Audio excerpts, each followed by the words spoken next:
આજે આપણે સ્વાદિષ્ટ ને એકદમ ટેસ્ટી પાવભાજી બનાવવાના છે। તો હું તમને એની રીત બતાવવાની છું।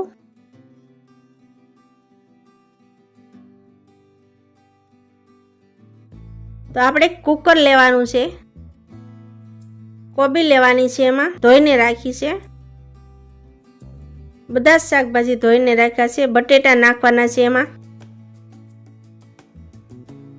ફુલાવર નાખવાનું છે,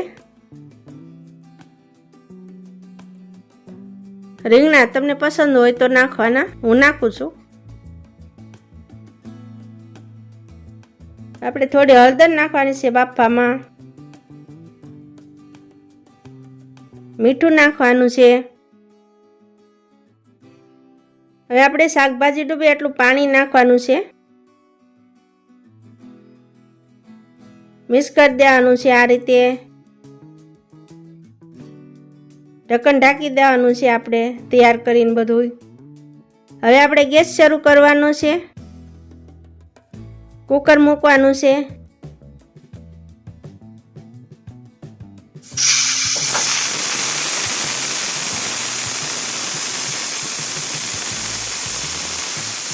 સીટી વાગી ગઈ છે, ગેસ બંધ કરવાનો છે, 10 મિનિટ રહેવા દીધું છે અને પછી ખોલ્યું કુકર। શાકભાજી એકદમ ચડી ગયા છે આપણા, તમે જોઈ શકો છો।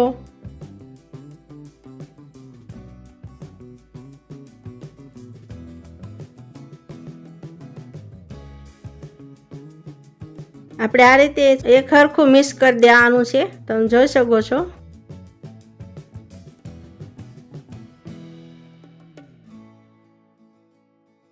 તો સરસ મિક્સર તૈયાર થઈ ગયું છે।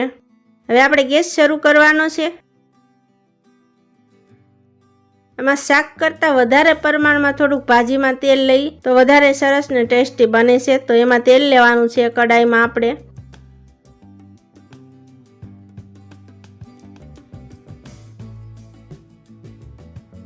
તેલ ગરમ થઈ જાય પછી થોડુંક જીરું લેવાનું છે વઘારમાં,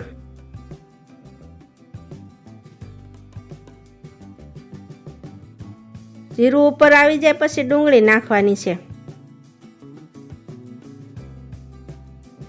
ડુંગળીનો કલર બદલાય ત્યાં સુધી ચડવા દેવાની છે, આપણે હલાવતી રહેવાની છે વચ્ચે વચ્ચે।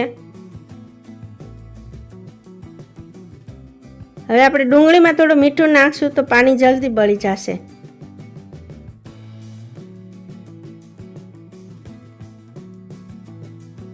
હવે આપણે પેસ્ટ હશે તૈયાર, આદુ મરચાં લસણ કોથમરીની મેં આ પેલા વિડીયો મૂકેલો છે, તો એ વિડીયો પણ જોઈ લેજો તમે, એટલે તમને ખ્યાલ આવી જશે। થોડી વાર માટે ચડવા દેવાનું છે પેસ્ટ નાખ્યા પછી।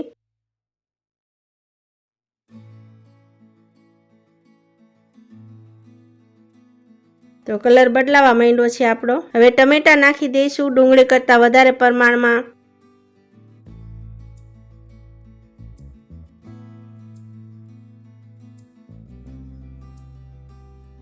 એકદમ ચડી જવા દેવાનું છે, થોડો ધીમો ગેસ રાખીને હરખી રીતના ચડવાનું છે। હવે આપણે મરચું નાખવાનું છે,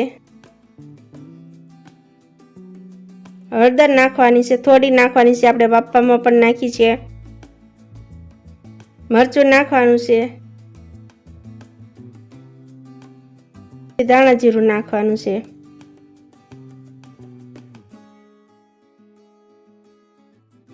પાવભાજીનો મસાલા પછી તમારા ઘરમાં જે વપરાતો હોય મસાલો, પછી કોથમરી નાખવાની છે, આપણે સ્વાદ હારો બેસી જાય મસાલા ભેગો। સેજ પાણી નાખ્યું છે મેં 1 ચમચા જેટલું, કે એનાથી મરચું બળી ન જાય। આપણે એકદમ હલાવતા રહેવાનું છે, ગેસ ધીમો રાખવાનું છે।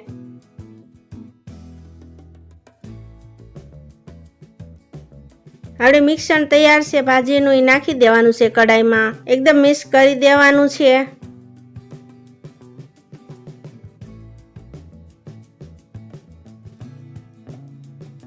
બહુ ઓછા પ્રમાણમાં મીઠું નાખવાનું છે, આપણે બાફામાં નાખ્યું છે, ડુંગળીમાં નાખ્યું, એ ધ્યાનમાં રાખવાનું છે। પાછું મિક્સ કરી દેવાનું છે મિક્સરને એકદમ ભાજીને, તમે જોઈ શકો છો આ રીતે એક સરખી મિક્સ થઈ જાય। ઘણીવાર બાળકોને ટમેટા પસંદ નથી હોતા, તમે જોઈ શકો છો।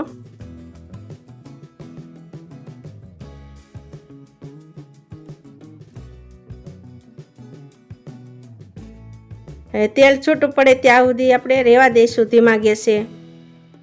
હવે કોથમરી નાખવાની છે આ રીતે ઉપરથી. તૈયાર છે આપણા પાવભાજી.